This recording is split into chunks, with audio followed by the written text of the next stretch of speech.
Hello everyone, welcome back to my channel. आज के lecture में हम देखने वाले हैं हॉस्पिटल एक्वायर्ड इन्फेक्शन इस चैप्टर का part 2। So without wasting time let's start.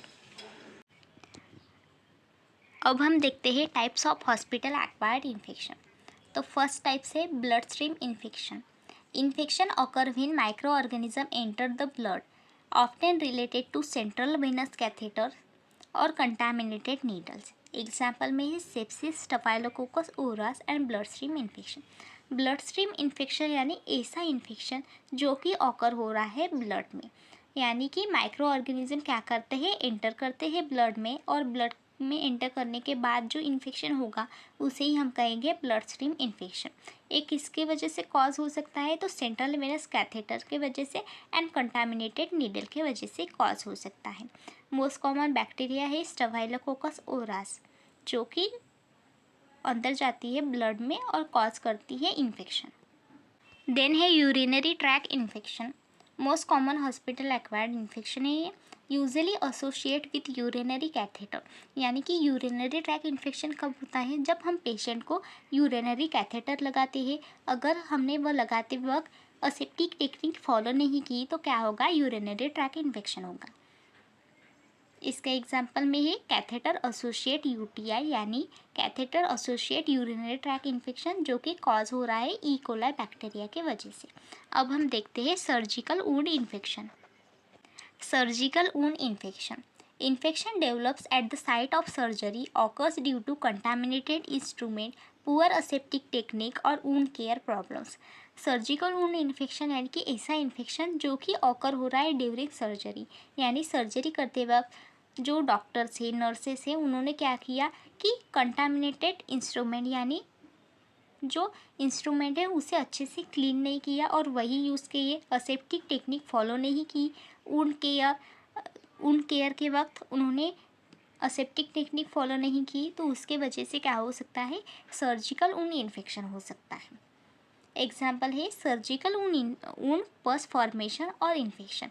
जो सर्जिकल साइट है उसमें से क्या पस फॉर्म हो सकता है और उस जगह इन्फेक्शन हो सकता है।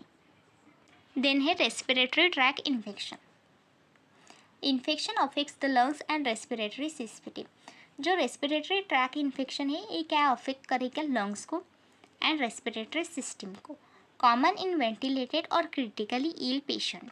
एग्जाम्पल में hospital acquired pneumonia, ventilator associate pneumonia. Respiratory tract infection कब अगर होगा, जो एयरबॉर्न स्प्रेड इन्फेक्शन है जैसे कि बैक्टीरिया, वायरस, वो क्या करेंगे, जो नोज से लंग्स में जा सकते हैं, रेस्पिरेटरी ट्रैक में जा सकते हैं, और वहाँ पर जो इन्फेक्शन कॉज होगा उसे ही हम रेस्पिरेटरी ट्रैक इन्फेक्शन कहेंगे।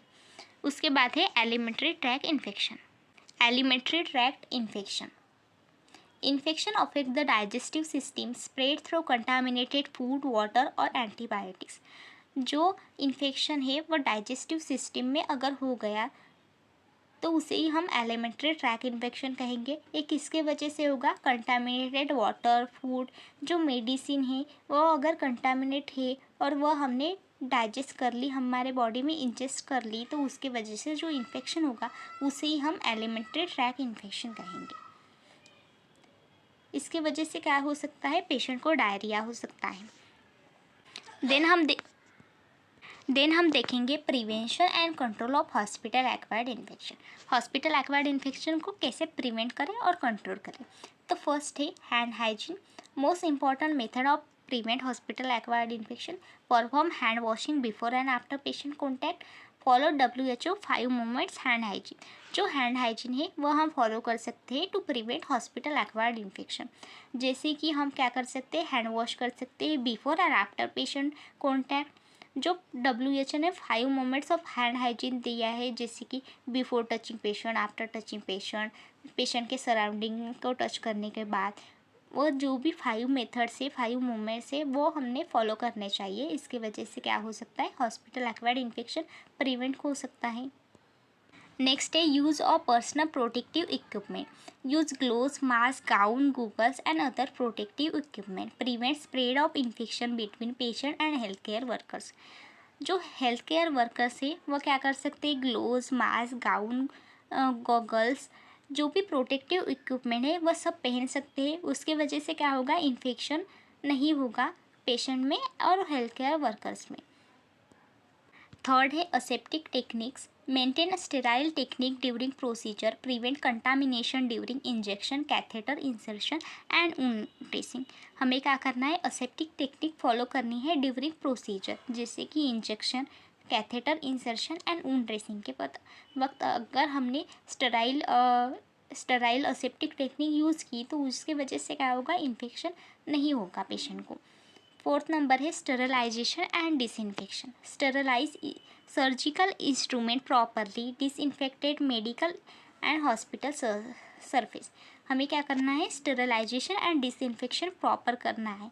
स्टेरलाइजेशन कहाँ करना है, जो सर्जिकल इंस्ट्रूमेंट है उसको हमें स्टेरलाइज करना है एंड डिसइंफेक्ट करना है हमें मेडिकल इक्विपमेंट को और हॉस्पिटल सरफेस को।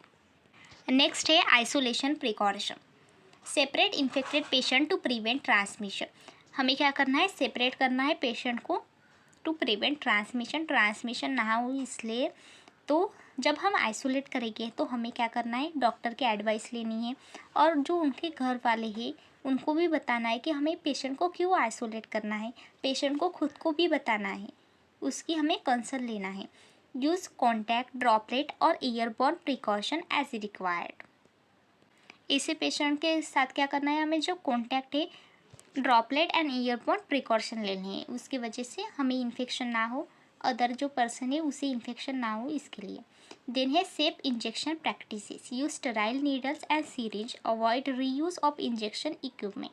सेफ इंजेक्शन प्रैक्टिस यानी हमें स्टेराइल नीडल्स एंड सीरिंज का यूज़ करना है, रीयूज़ नहीं करना है इंजेक्शन, क्योंकि रीयूज़ करेंगे तो क्या होगा, जो फर्स्ट पेशेंट है उसे अगर कोई इन्फेक्शन हुआ हो, जैसे कि HIV है, तो हम क्या हो सकता है, दूसरे भी पेशेंट को HIV हो सकता है। इसके लिए हमें क्या करना है, रीयूज़ नहीं करना है कोई भी इंजेक्शन। देन है proper waste disposal. Dispose biomedical waste according to guidelines, use proper colour coded waste container. जो हमें वेस्ट हम डिस्कार्ड करेंगे वो हमें गाइडलाइंस को फॉलो करते हुए करना है और प्रॉपर कलर कोड जो दिए हैं WHO ने, हमें वही फॉलो करना है।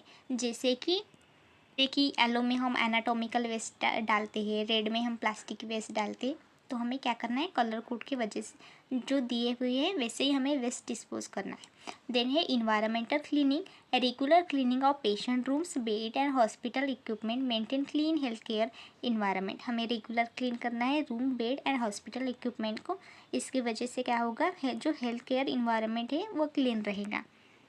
देन है antibiotic stewardship, use antibiotics only when needed, prevent development of antibiotic resistant organism.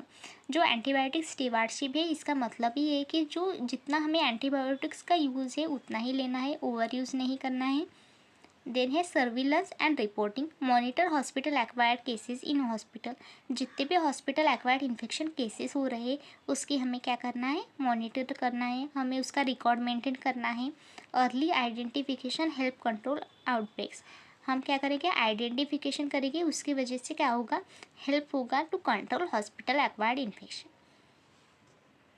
सो आज के लेक्चर में हमने हॉस्पिटल एक्वायर्ड इन्फेक्शन पूरा देखा। नेक्स्ट लेक्चर में हम देखेंगे बंडल अप्रोच और जो रिमेनिंग टॉपिक है वो। सो आज का वीडियो अगर आपको मेरा अच्छा लगा तो प्लीज़ मेरे चैनल को लाइक, शेयर एंड सब्सक्राइब करें। मिलते हैं नेक्स्ट वीडियो में नेक्स्ट टॉपिक के साथ।